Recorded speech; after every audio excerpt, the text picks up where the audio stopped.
कस्तो मिठो बुल्ली हो के मिठो छ कि नै यो रस भनेको यही हो।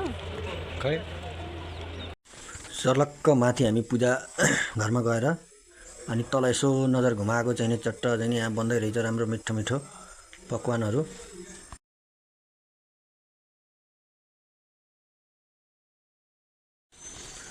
सर्लक्क यसरी अब पूजाहरूमा खाइने व्यञ्जनहरूको परिकारहरू राम्रोसित होइन हेर्नु सबै कुराहरू टक्क मिलाएर हाम्रै जस्तो पारिवारिक हाम्रै उसको जस्तो पानीले धुम्ला हो न झराला अरूले अब कसलाई धुन धुन हैन त्यही भएर अरूले घुम्न खबै हुन्छ भावना जसरी आज खबै हुन्छ भन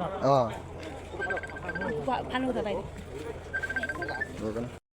पहिला आयो नुन बसिहाल अचार। अब यसमा हाम्रो चट्टा आउने क्रम जारी छ। अचार र नुन आयो। अब यो अर्को के आयो भन्दाखेरि स्विट चाहिँ यहाँ स्पेसली बढी हुँदो रहेछ क्या चट्ट यो चामलको चाहिँ उ बनाएर यसमा अब काजु किसमिसहरू हालेर गुलियो मिठा बनेको रहेछ होइन। तर एकदम टेस्टी क्या एकदम दामी दामी दामी तरिकाको चाहिँ नि बनाएका के जे होस् एकदम राम्रो होइन एकदम राम्रो। उहाँहरूको चाहिँ कल्चर संस्कार संस्कृति चाहिँ एकदम बेस्ट के टप लेभलमा के कुनै कम्प्रोमाइजै छैन एकदम दामी सही तरिकाको एक्सपिरियन्स भयो कि जे होस् एकदम मन पर्यो एकदम सुपर। को आइटम आयो के आयो गाजरको हलुवा मटरको अचार न्यू एक्सपिरियन्स के हो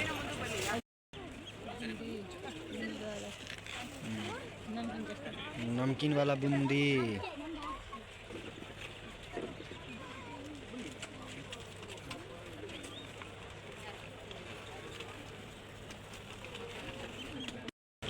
अब आयो खुर्सानी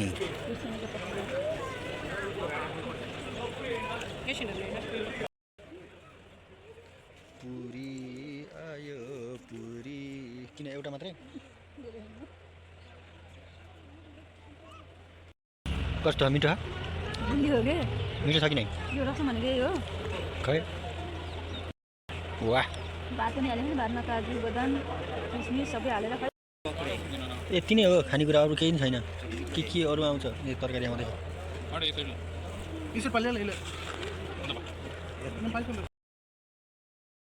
यो तरिका चाहिँ एकदम सही लाग्यो है टक्क अब यो उसमा होइन उताबाट चट्ट सर र त्यो सेतो पेपर त्यसमाथि होइन फोहोर पनि नहुने सेतो पेपर सट्ट ओछ्यायो अनि त्यहाँबाट हेर्नु त एकदम सही तरिकाको सिस्टम जे होस् राम्रो सिस्टम होइन।